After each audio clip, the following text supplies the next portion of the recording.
मोक्षमार्गस्य नेतारम् भेतारम् कर्मभूभृता ज्ञातारम् विश्वतत्त्वानां वन्दे तद्गुणलब्धये वन्दे तद्गुणलब्धये। अनंत उपकारी आस्था के आयाम चरम तीर्थंकर शासनपति प्रभु महावीर को वंदन। प्रभु की परंपरा में विचरण करने वाले अनंत उपकारी परम उपकारी समस्त चारित्रात्माओं को वंदन। धर्म प्रेमी बंधुओं, सुशील माताओं एवं बहनों, श्री कर्नाटक जैन स्वाध्याय संघ बैंगलोर के तत्वावधान में आयोजित ज्ञान चर्चा की इस कक्षा में मैं शांतिलाल बोहरा आपका हार्दिक स्वागत एवं अभिनंदन करता हूं। हमारी कक्षा तत्वार्थ सूत्र के 7वें अध्याय पर आधारित विरक्ति एवं आचार से संबंधित सूत्रों की हम चर्चा कर रहे हैं, जिसके अंतर्गत 6 सूत्रों की हमने कल और पिछली कक्षाओं में चर्चा की थी। इसी क्रम को आगे बढ़ाते हुए 5 महाव्रत, 5 प्रतिज्ञाएं, अहिंसा महाव्रत, सत्य महाव्रत, अस्तेय महाव्रत, ब्रह्मचर्य महाव्रत और अपरिग्रह महाव्रत, इनकी 25 भावनाओं का हमने चिंतन किया और साथ ही सामान्य रूप से जन सामान्य में संयम के भाव कैसे जागृत हो, संवेग कैसे जागृत हो, विरक्ति की भावना कैसे बने, इसके संदर्भ में कल हमने कुछ सूत्रों की चर्चा की थी। आज उन्हीं सूत्रों से आगे बढ़ते हुए मैत्री प्रमोद कारुण्य माध्यस्थानी सत्व गुणाधिक क्लिश्यमाना विनेयेषु, 6ठा सूत्र है जिसकी चर्चा हमने कल की थी। कुछ चर्चा इसकी आज भी करेंगे। 7वां सूत्र जगत काय स्वभावौ च संवेग वैराग्यार्थम, जगत काय संवेगौ च जगत काय स्वभाव च संवेग वैराग्यार्थम। और अगले सूत्रों में हिंसा आदि 5 पापों की परिभाषा बताई गई है।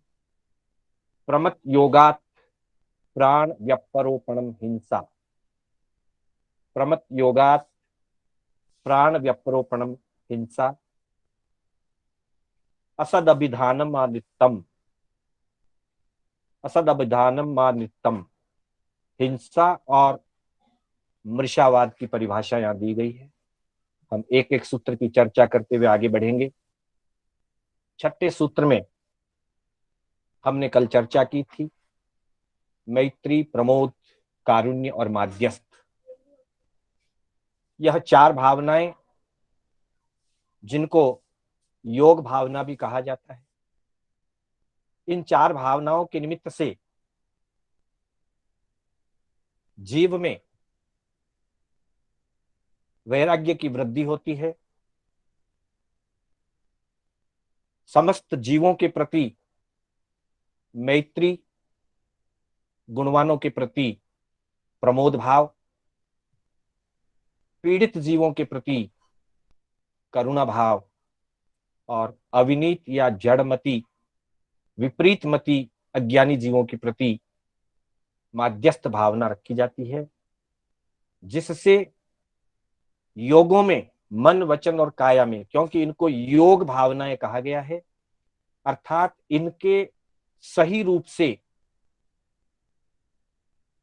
अनुप्रेक्षा करने से और सही रूप से इनको धारण और पालन करने से जीव के योग, मन वचन और काया के जो योग हैं वे शुभ बने रहते हैं।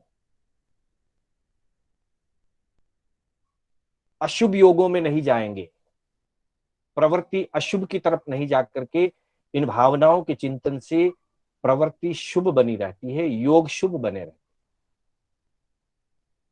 ज्ञानियों का फरमाना है जब योग शुभ होते हैं और साधक साधना भाव में होता है तो अशुभ कर्मों का बंध नहीं होता, हिंसा आदि पाप नहीं होता। तो इन भावनाओं से अहिंसा का बहुत बड़ा संबंध है। मैत्री भाव रखने से वैसे भी अहिंसा का विकास होता है और पीड़ित जीवों पर करुणा रख करके उनको सहायता पहुंचाना तो वैसे ही अहिंसा का ही रूप है। साथ ही गुणाधिक के प्रति प्रमोद भाव रखने से प्रसन्नता रहती है, द्वेष नहीं बढ़ता और अविनीत जीवों के प्रति भी जब माध्यस्थ भावना रहती है तो द्वेष नहीं बढ़ता है।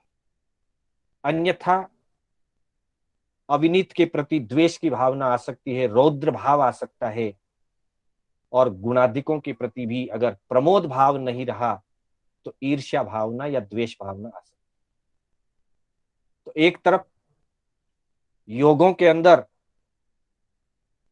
अशुभ का त्याग होता है और शुभ में प्रवृत्ति आगे बढ़ती है। दूसरी तरफ इन भावनाओं के अनुचिंतन से व्यवहार में शांति और समाधि भाव बनता है। अतः इन भावनाओं का सदा चिंतन और अनुपालन करने की बात कही गई। अगले 7वें सूत्र के अंतर और दो अलग अपेक्षाओं से संवेग और वैराग्य की वृद्धि की चर्चा की गई। जगत काय स्वभाव च संवेग वैराग्यार्थम, अर्थात जगत का स्वरूप और काय यानी अपने जीवन का, अपने शरीर का स्वरूप, स्वभाव क्या है, उस स्वभाव का चिंतन करने से, स्वरूप का चिंतन करने से जीवात्मा में संवेग भाव बढ़ता है, वैराग्य की वृद्धि होती है। बंधुओं, जगत का मतलब है संसार और काय से अपेक्षा है अपना शरीर।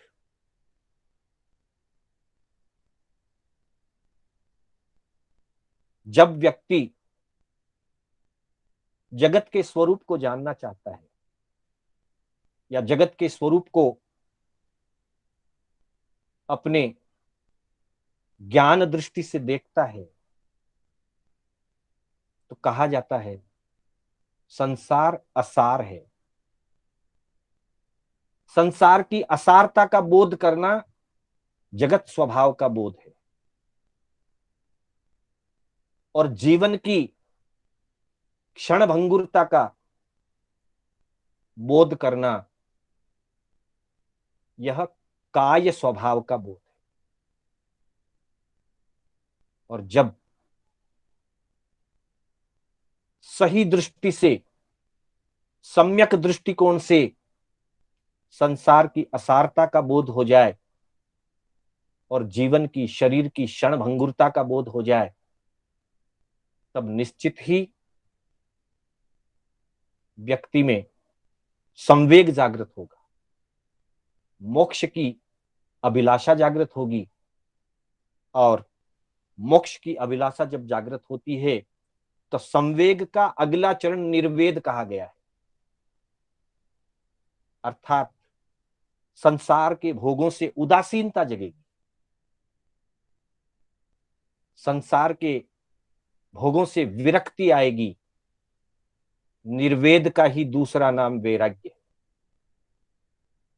अथवा यूं कह सकते हैं कि निर्वेद के बिना वैराग्य की स्थिरता नहीं हो सकती।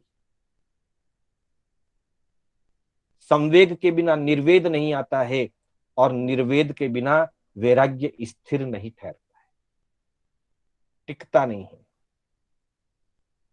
क्षणिक वैराग्य, ऊपरी ऊपरी वैराग्य, जिसको हम मसानिया वैराग्य कहते हैं, हमारे बुजुर्ग संत फरमाया करते थे, मसानिया वैराग, खिचड़िया वैराग। किसी की मृत्यु को देखा, मृत्यु के प्रसंग को देखा और एकदम से विरति भाव जैसी भावना बन गई। क्या रखा है संसार में, कुछ नहीं, आज ये चले गए, कल मुझे भी जाना है, ऐसा भाव जगता है। परंतु संसार से उदासीनता नहीं आई, इंद्रिय विषयों से निर्वेद पैदा नहीं हुआ, इसलिए थोड़ी देर के लिए वो चिंतन रहता है, घड़ी दो घड़ी के लिए रहता है, घंटे दो घंटे के लिए रहता है, वापस वातावरण बदलता है, व्यक्ति घर पे आता है मशान से,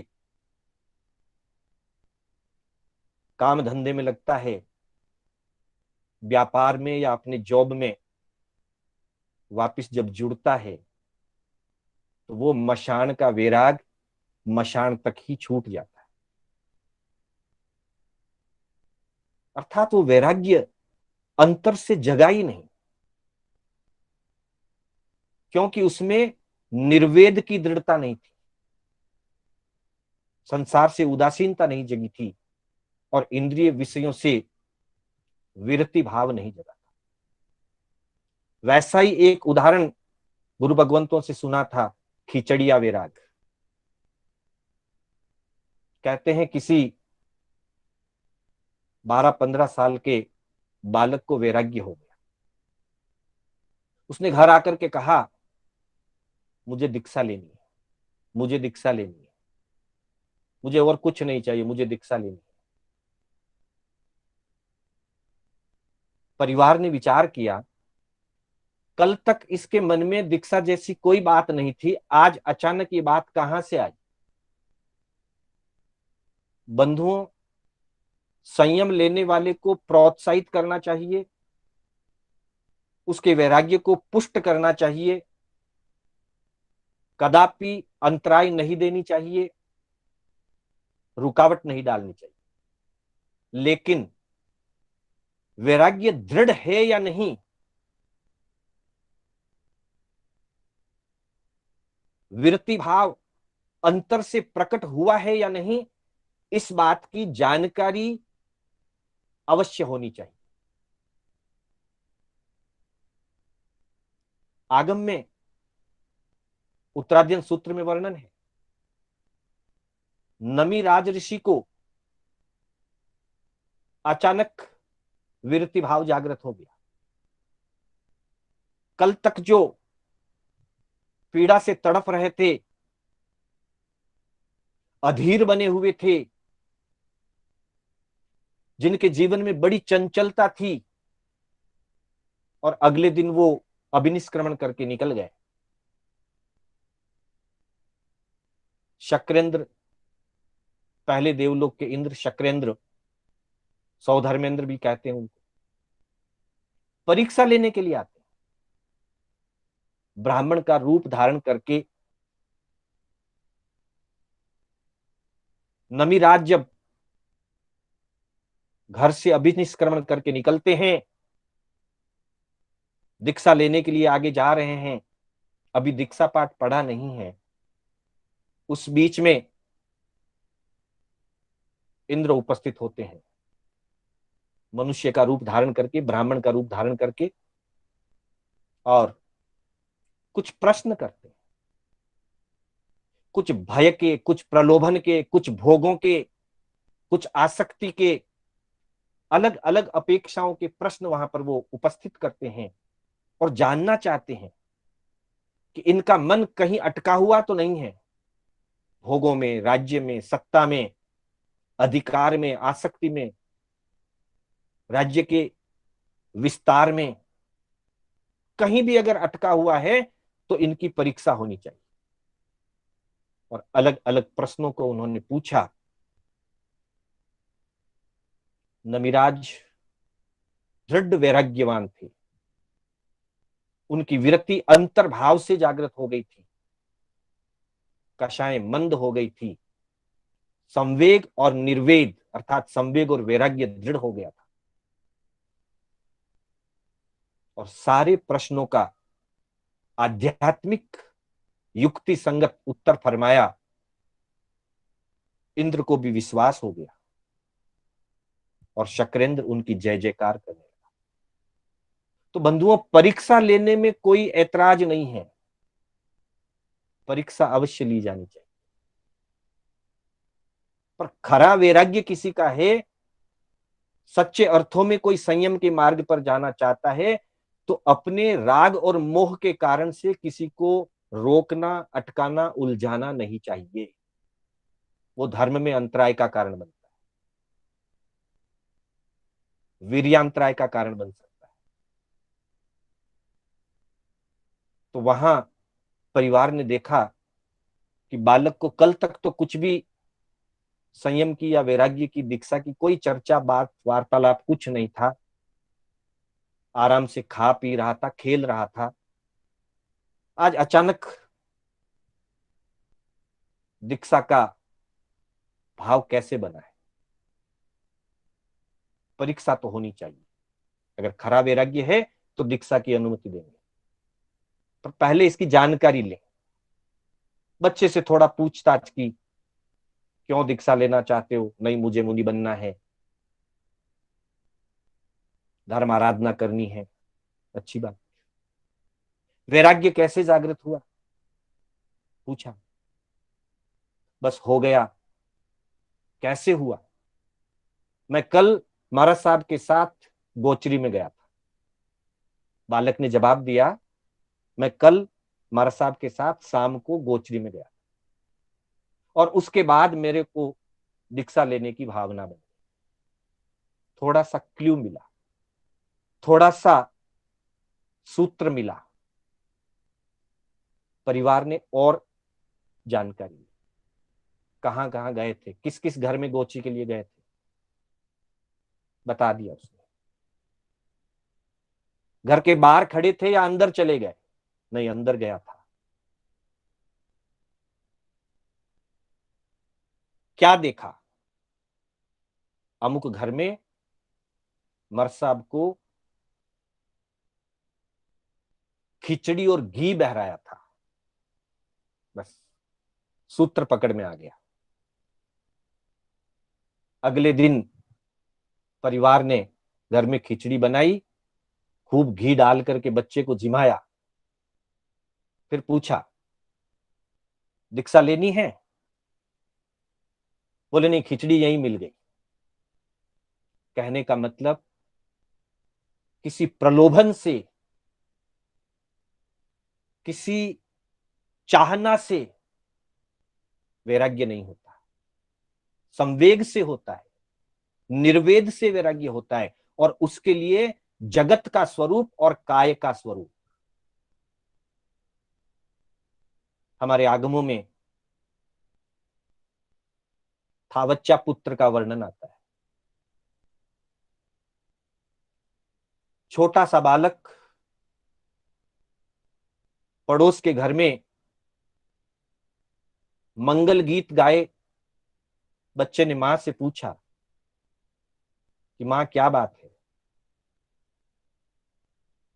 बोले पड़ोसी के घर में बच्चा जन्मा है, खुशियां मनाई जा रही है। घंटे 2 घंटे के बाद उसी घर से रोने की आवाज आने लगी। फिर पूछा, मां ये रो क्यों रहे हैं, इतनी पीड़ा भरी आवाज क्यों आ रही है? बेटा, पड़ोस में जिसका जन्म हुआ था उसकी मृत्यु हो गई, इसलिए सब दुखी हैं और दुख के कारण से आर्त कर रहे हैं, रो रहे हैं, पीड़ित हो रहे हैं।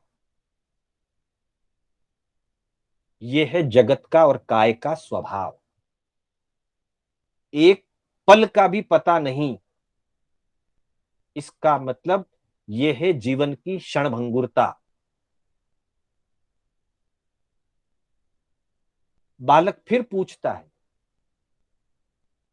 कैसे मर गया, क्यों मर गया? मां बताती है, जिसका जन्म होता है उसकी मृत्यु होती है। मृत्यु अटल है। किसी की दीर्घ आयु जीने के बाद मृत्यु होती है, किसी की अल्पायु में हो जाती है, और किसी की बहुत अल्पायु में हो जाती है। सबका अपना अपना आयुष्य कर्म है, पर आयुष्य कर्म के अनुसार मृत्यु तो सबकी होती है। थावच्चा पुत्र ने पूछा मां से, तो क्या मेरी भी मृत्यु हो जाएगी?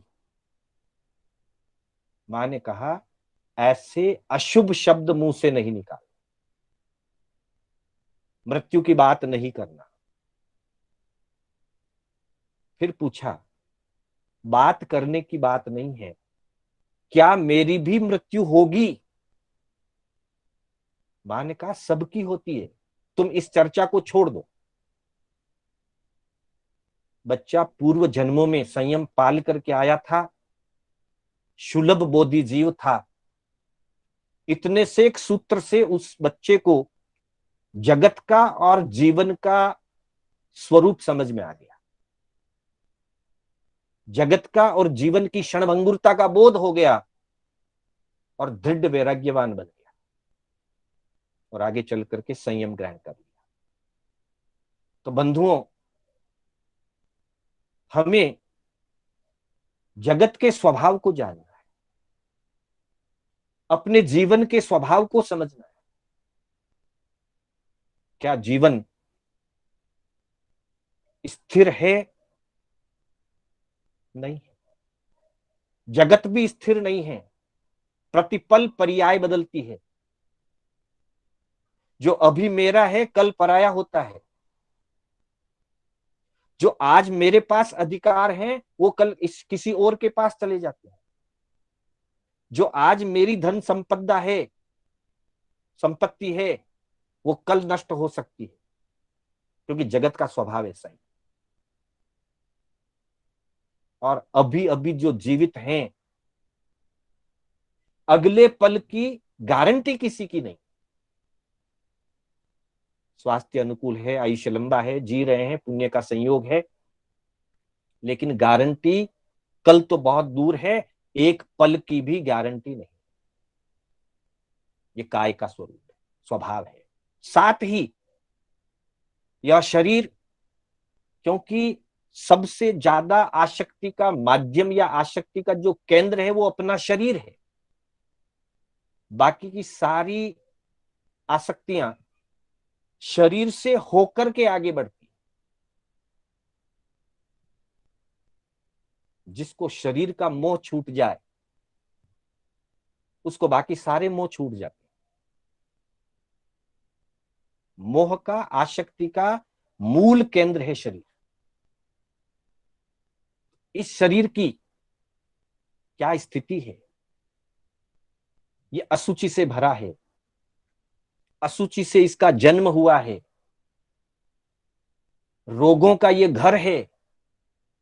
पुण्यवानी का योग होने से और साता वेदनीय का उदय चल रहा है, इसलिए हम साता का अनुभव कर रहे हैं। वरना ज्ञानियों ने फरमाया है,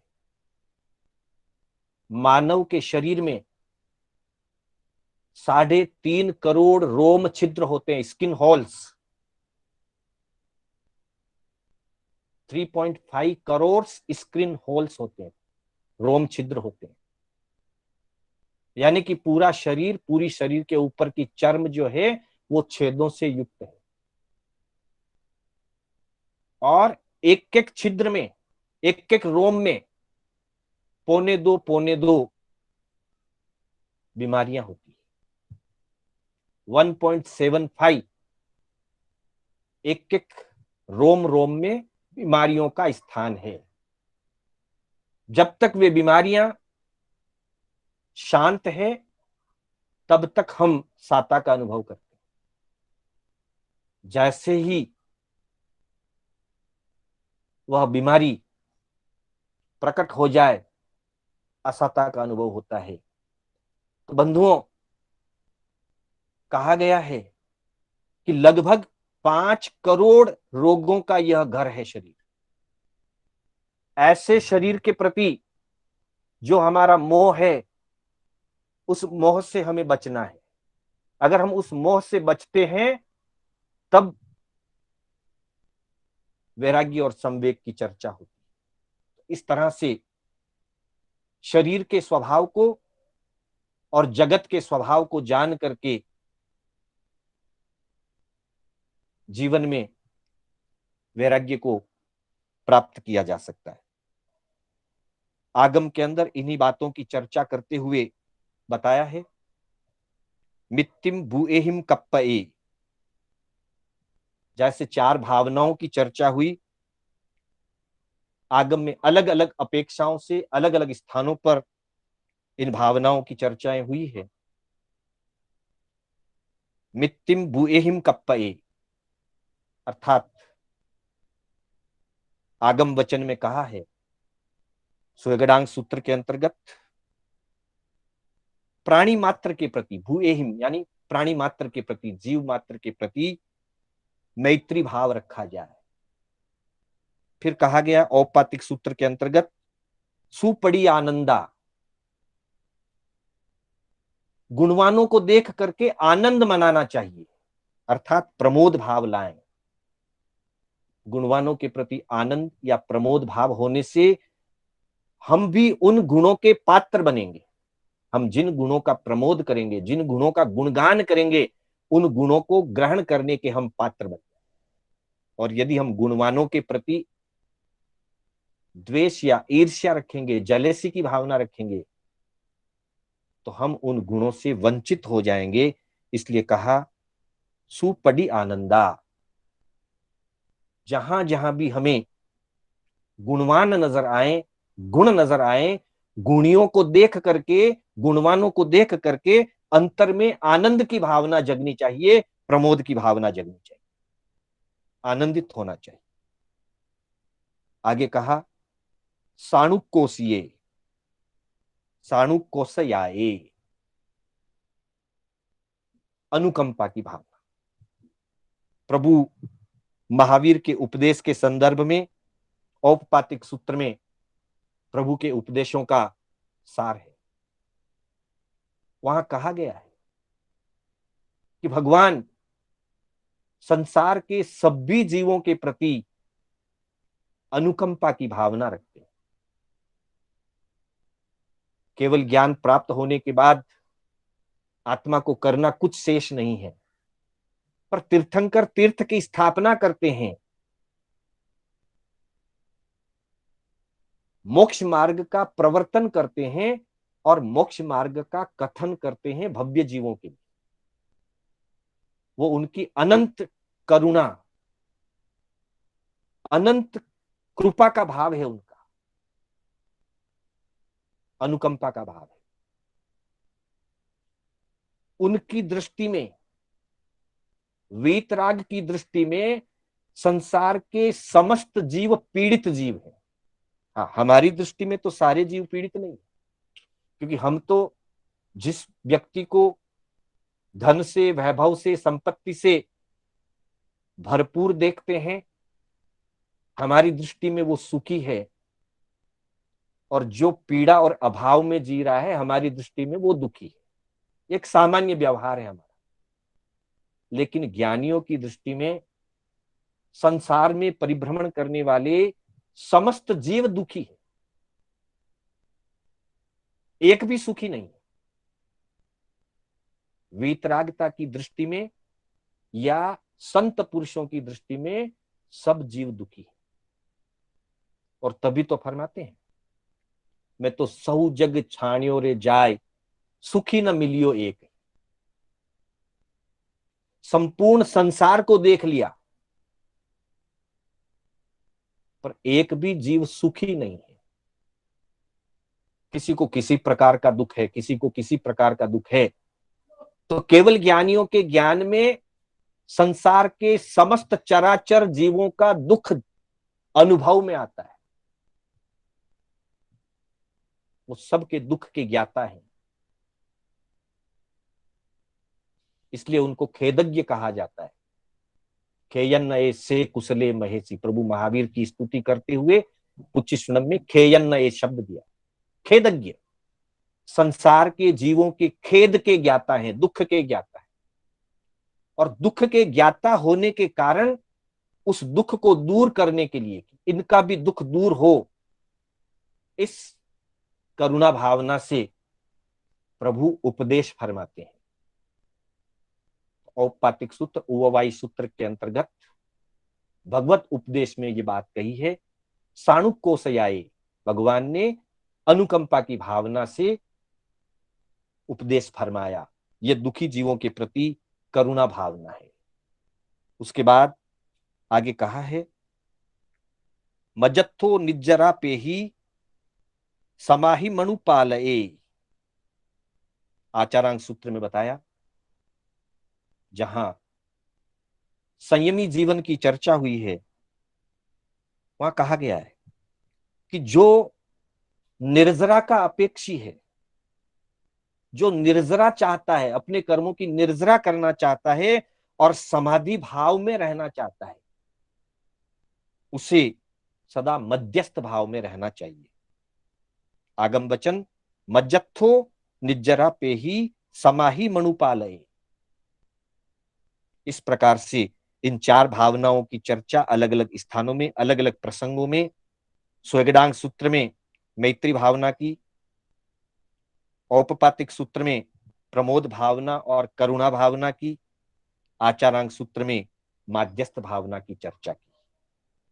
आगे जो अगला सूत्र था अपना, जगत काय स्वभावो, जगत काय स्वभावों की चर्चा मुख्य रूप से उत्तराध्ययन सूत्र में आई। आगम वचन में कहा, भावनाहिम य शुद्धाहिम समम भावेतु अपयम। हाँ, भावनाओं को भाते हुए अपनी आत्मा के स्वभाव को जाने, अपनी आत्मा को शुद्ध बनाए। और उसके अंतर्गत दो बातें कही, अनिच्चे जीवलोगम और जीवियम चेव रूवम च विज्जु संपाय चंचलम। अनिच्चे जीवलोगम, यह जीवलोक अर्थात जीवों का जीवन या जगत अनित्य है। वैसे तो संसार अनित्य नहीं है, अनादिकाल से संसार है और अनंत काल तक संसार रहेगा, लेकिन इस संसार में प्रकट होने वाली पर्यायें अनित्य है। इसलिए कहा अनिच्चे जीवलोकम, यह जीवलोक, यह जगत अनित्य है, अर्थात ये संसार असार है। इस संसार में अगर कोई सारभूत है तो वो एकमात्र आत्मधर्म, एकमात्र जिनेश्वरों के द्वारा कथित धर्म ही सारभूत है, बाकी सारी चीजें असारभूत। कोई सार किसी भी चीज में आध्यात्मिक दृष्टि से नहीं है, अनिच्चे जीवलोकन। और उससे आगे बढ़कर के बता दिया, जीवियम चेव रुवम च विज्जु संपाय चंचलम। उदाहरण के साथ फरमाया, जीवियम चेव रूवम च, जीवन और जीवन का ये रूप, जिस शरीर के रूप पर, जिस शरीर के सामर्थ्य पर, ताकत पर व्यक्ति रुआब करता है, अहंकार करता है, आसक्ति करता है, उसके लिए प्रभु महावीर ने उत्तराध्ययन सूत्र के अंतर्गत 18वें अध्ययन में 13वीं गाथा में फरमाया, विज्जु संपाय चंचलम। यह जीवन और इस जीवन का रूप विद्युत के चमकारे के समान है, चंचल है। विद्युत कहते हैं बिजली को, जब बादलों के बीच बिजली चमकती है उसको विद्युत संपात कहते हैं, बिजली का चमकना। अब बिजली की चमक कितनी देर ठहरेगी? वो तो बड़ी चंचल है। एक क्षण भर में एक प्रकाश का विस्फोट जैसा होता है और अगले ही क्षण में अंधकार हो जाता है। जब बादलों में बिजली चमकती है वर्षा ऋतु के अंदर, उस रूप को कह करके, उस रूप का उदाहरण देकर के प्रभु ने जीवन के साथ उसका तुलनात्मक स्वरूप समझाया कि हमारा जीवन और हमारे जीवन की ये चकाचौंध, जीवियम चैव रुवम च, जीवन और जीवन की चकाचौंध विद्युत संपात के समान, बिजली के चमकारे के समान चंचल है, स्थिर नहीं। और जिस महान आत्मा को अनित्य जीवलोक और विद्युत के चमकारे के समान, बिजली के चमकारे के समान क्षणिक जीवन और जीवन की चकाचौंध अंतर हृदय से समझ आ जाती है, अंतर में उतर जाता है, तब उसको बोध प्राप्त होता है और वो अपने संवेग और अपने वैराग्य को लेकर के मोक्ष मार्ग में आगे बढ़ सकता है। इसलिए कहा जगत काय स्वभाव च संवेग वैराग्यार्थम। जगत और काय के स्वभाव से जीव संवेग को प्राप्त कर सकता है और वैराग्य में आगे बढ़ सकता है। आगे चल करके अगर वह व्यक्ति वैराग्य की तरफ बढ़ता है तो निश्चित ही वो पाप का त्याग करेगा।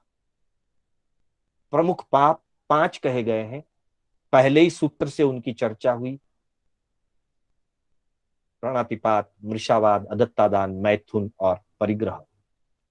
इन 5 पापों का त्याग करने वाला मोक्ष मार्ग में आगे बढ़ता है। तो ये 5 पाप, इनका स्वरूप क्या है? तो पहले 8वें सूत्र के अंतर्गत हिंसा का स्वरूप बताया।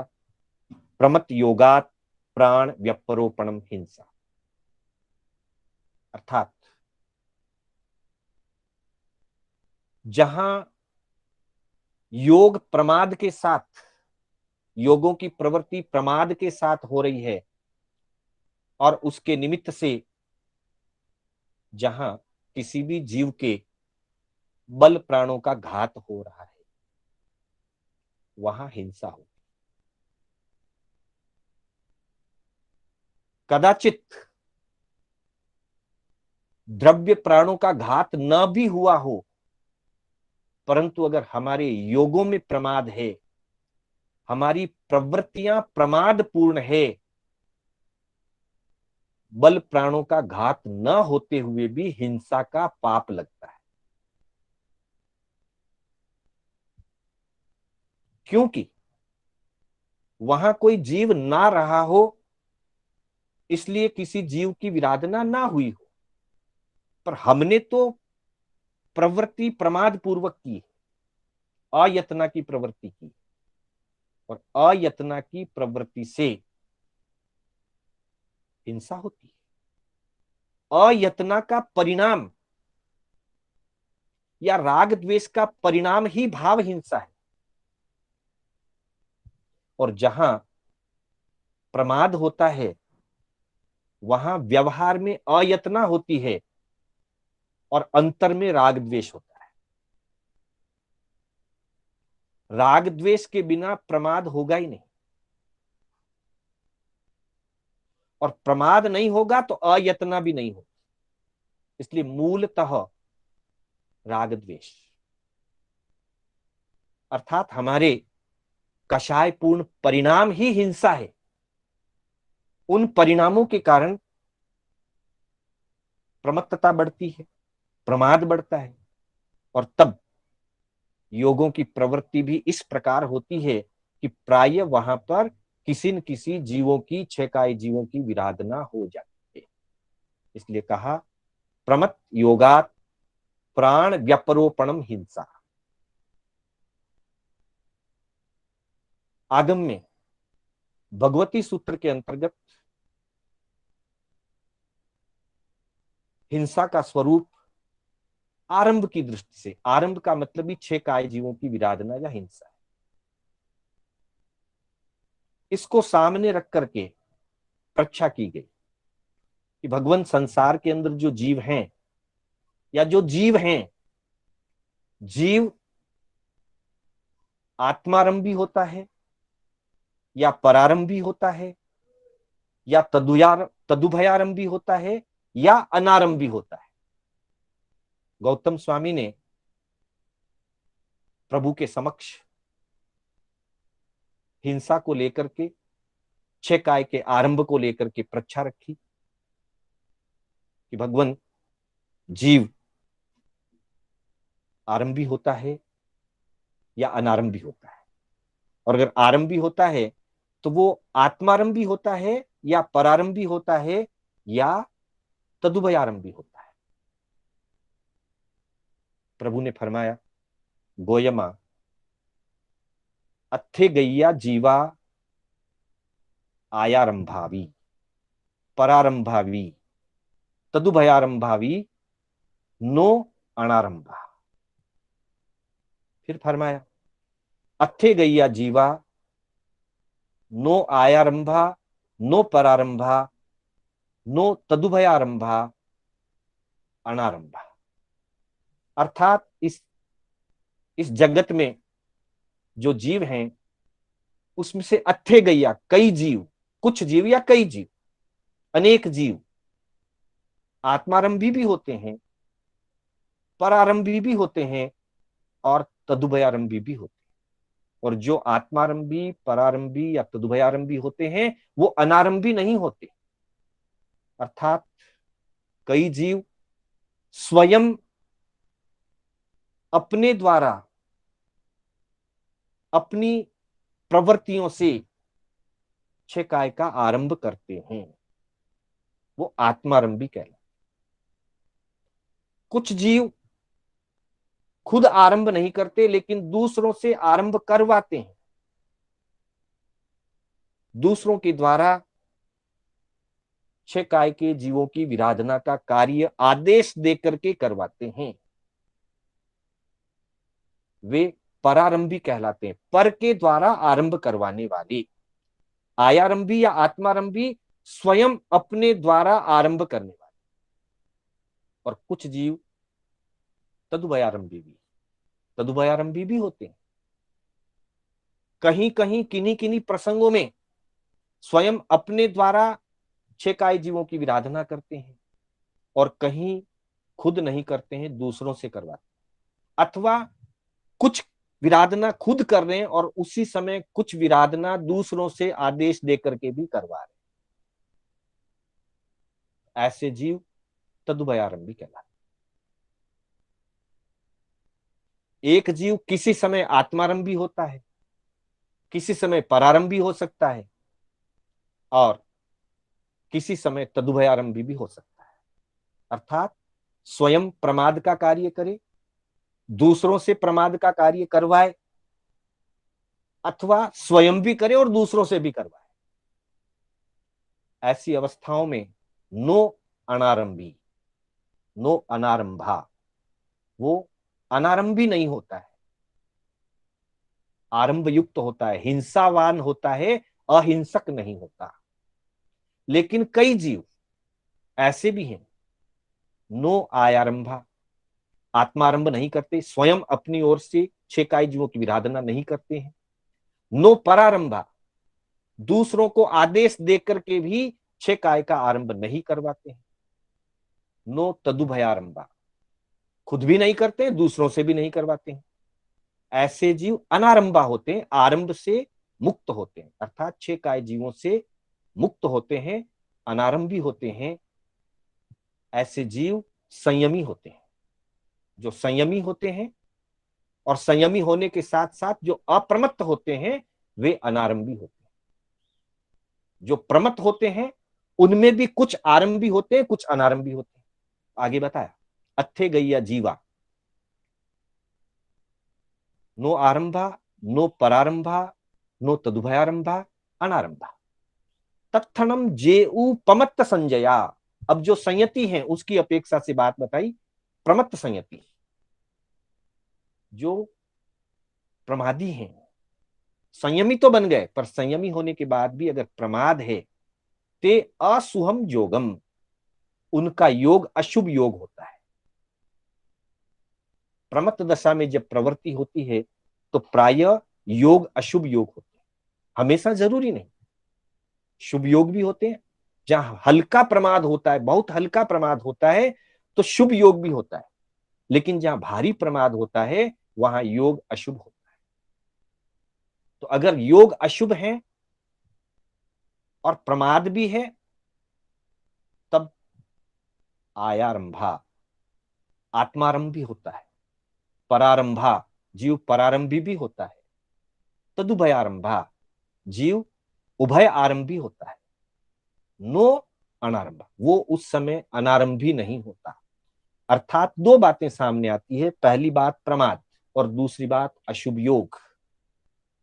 अर्थात जब जीव प्रमाद युक्त प्रवृत्ति करता है और अशुभ क्रियाएं करता है, तब वह छह काय जीवों का या तो वो स्वयं हिंसा करता है अथवा दूसरों से हिंसा करवाता है अथवा दोनों प्रकार की हिंसा का सेवन करता है। और जब जीव प्रमाद से ऊपर उठ जाए, प्रमाद से ऊपर उठने के बाद योग शुभ ही होते हैं। प्रमत्त दशा में कभी शुभ योग भी होते हैं, कभी अशुभ योग भी होते हैं, लेकिन अप्रमत्त दशा में नियमा रूप से शुभ योगों का ही सेवन होता है। अतः अप्रमत्त जीव के हिंसा का पाप नहीं लगता। तब कह दिया जो अप्रमत्त हैं वे अनारंभी होते हैं, नियमा रूप से अनारंभी, और प्रमाद दशा तक कभी आरंभी भी होते हैं, कभी आत्मारंभी, परारंभी, तदुभयारंभी भी होते हैं। लेकिन अशुभ योगों के और प्रमाद के सेवन के समय अनारंभी अवस्था नहीं आती, आरंभी दशा रहती है। अतः प्रमाद को त्याग करने की जरूरत है, प्रमाद को छोड़ने की जरूरत है, और योगों में कभी भी अशुभ प्रवृत्ति ना करने का उपदेश दिया गया है। क्योंकि जब योगों की प्रवृत्ति अशुभ होती है और प्रमाद जुड़ा होता है, तो वहां छह काय के जीवों के अलग अलग अपेक्षा से 4 बल प्राण वाले हैं, 6 बल प्राण वाले हैं, उत्कृष्ट 10 बल प्राण वाले, शनि पंचेंद्रिय 10 बल प्राण वाले होते हैं। तो किसी न किसी बल प्राणों की हिंसा होने का प्रसंग बनता है। अतः कहा गया है प्रमत योगा प्राण व्यप्रोपणम हिंसा। योगों में प्रमत्तता, प्रमत्तता के कारण योगों की अशुभता, और ऐसी दशा में उस प्रवृत्ति में जीवों के प्राणों का घात होता है। व्यपरोपणम यानी कि प्राणों का वियोग करा दिया जाता है। उस प्राण वियोग को या प्राण व्यपरोपणम को हिंसा कहते हैं। इस हिंसा से बचने का उपदेश दिया गया है। साथ ही अगले सूत्र में असत्य की चर्चा हुई। असद अभिधानम मानितम, असत का अभिधान करना, अभिधान यानी कथन या स्थापन। जो चीज वास्तव में नहीं है उसको असत कहा जाता है। जो वस्तु स्थिति हुई नहीं लेकिन वैसा कथन कर दे कि नहीं ऐसा हुआ है, तब वो अनृतम कहलाता है। अनृतम का मतलब होता है झूठ, मृषा। अनृतम शब्द जो है अन और रितम शब्द के योग से बना है, और कहा गया है यद रितम तत्सत। रितम शब्द का अर्थ है वास्तविकता, त्रिकाल अबाधित। जो वस्तु स्थिति 3 काल में भी कभी बाधित नहीं होती, जिसको हम सिद्धांत कहते हैं, या जो वास्तविक वस्तु स्थिति है, निश्चय में जो वास्तविक वस्तु स्थिति है, उसको रित कहते हैं। और उसके विपरीत जो अवास्तविक स्थिति है, जो वस्तु स्थिति नहीं है, उसको अनृत कहा जाता है या असत कहा जाता है। उसका कथन करना असत्य कथन है। अर्थात जो वस्तु स्थिति वास्तव में है नहीं और हम उसका कथन करें, उसका नाम अनृत है, झूठ है। प्रश्न व्याकरण सूत्र में असत्य के लगभग 30 पर्यायवाची शब्द बताए। अली, अलीक यानी कि झूठ बोलना, असत्यम, असत्य, वो भी अर्थ वही निकलेगा, झूठ बोलना। असभाव, जो सद्भाव नहीं है, जिसकी सत्ता नहीं है, जिसका सद्भाव नहीं है, उसका कथन करना, असद्भाव को प्रकट करना। अलियम, झूठ है। अलग अलग अपेक्षाओं से वहां प्रश्न व्याकरण सूत्र के अंतर्गत 30 पर्यायवाची शब्द देकर के अनित्यम यानी झूठ या मृषावाद की बात बताई गई है। मूल बात इतनी है, जो जैसा है उसका वैसा ही कथन होना चाहिए। उसमें भी अगर कहीं दर्द पैदा करने वाली बात है, मर्म छेदन वाली बात है, कटु कठोर बात है, तब भी नहीं करनी चाहिए। इसलिए कहा है सत्यम ब्रूयात, प्रियम ब्रूयात। जो सत्य है और जो साताकारी है वैसा सत्य बोले। न ब्रूयात प्रियम, न ब्रूयात सत्यम अप्रियम। अगर कोई बात सत्य भी है लेकिन अप्रिय है, असाता उत्पन्न कराने वाली है, विराधना कारक है, तो वैसी बात सत्य होते हुए भी उच्चारण ना करे। वो सत्य होते हुए भी असत्य के अनुसार मानी जाएगी। उदाहरण के लिए, किसी व्यक्ति के सामने से हिरण भागता हुआ निकला, श्रावक के सामने हो सकता है, संत के सामने से हो सकता है। हिरण भागता हुआ निकला, पीछे से शिकारी भागता हुआ आया और हिरण किसी गली में लोप हो गया, गली में घुस गया, दिखाई नहीं दिया। शिकारी ने हमसे पूछा, हिरण किधर गया, आपने देखा है क्या, बताइए। अब मान लो हमने देखा है। अब हम अगर कह देते हैं, बात तो सत्य है कि सामने की गली में गया है, लेकिन ऐसा कहने से वो शिकारी उस गली में जाएगा और जाकर के उस हिरण को मारेगा। वो सत्य होते हुए भी असाताकारी है, छह काय का विराधनाकारी है। ऐसी विराधनाकारी भाषा सत्य होने पर भी ना बोले, मौन रहे वहां पे। झूठ भी नहीं बोलना कि मैंने नहीं देखा है, वो असत्य हो जाएगा। मौन रहने का आगमकार संदेश।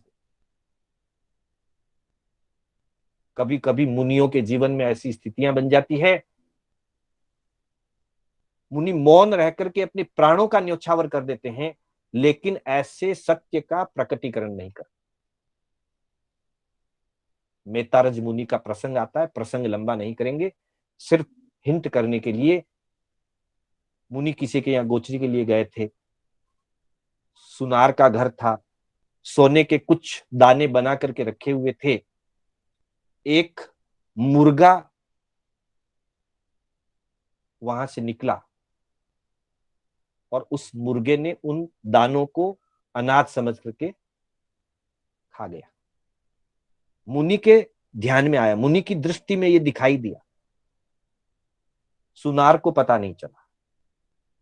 सुनार ने अचानक देखा कि यहाँ सोने के दाने रखे हुए थे और गायब हो गए, और तो कोई आया नहीं, अभी गोचरी के लिए अमुक मुनि आए थे।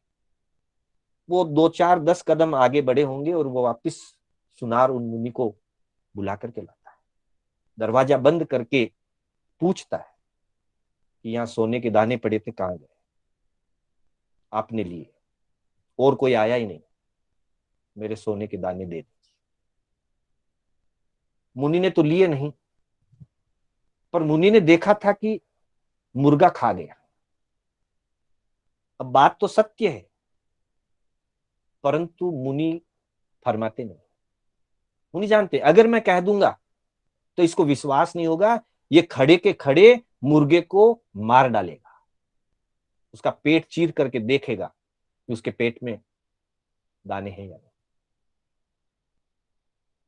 सुनार ने बहुत पीड़ा पहुंचाई, कष्ट पहुंचाया, मारपीट करी, मुनि मौन रहे, समता भाव में रहे, मौन रहे। अंततः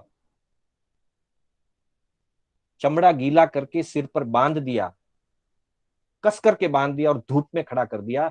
जैसे जैसे धूप से चमड़ा सूखता गया, वैसे वैसे सिकुड़ता गया और मुनि की नसों पर दबाव बनता गया। फिर पूछा, अभी भी बता दो? मुनि मौन रहे। अंततः नसों के दबाव पड़ने पर मुनि का प्राणांत हो गया। परंतु मुनि ने अप्रिय सत्य का कथन नहीं किया। सच्चे सुवा अणवज्जम वयंती, सत्य वही महत्वपूर्ण है जो पाप रहित सत्य है। पाप रहित सत्य वास्तविक सत्य है। अतः पापकारी सत्य भी ना बोला जाए, कटु कठोर सत्य भी ना बोला जाए, सत्य बोला जाए, मधुर बोला जाए, तब वो सत्य रूप होता है। तो इस तरह से यहां कहा गया, असद अभिधानम अनित्यम। असत का जो वास्तव में नहीं है, जो वस्तु स्थिति वास्तव में नहीं है, विकृत भावों से, राग से, स्वार्थ से या द्वेष से उसके विपरीत कथन करना, उसका नाम असत्य या अनृतम, झूठ है, मृषावाद।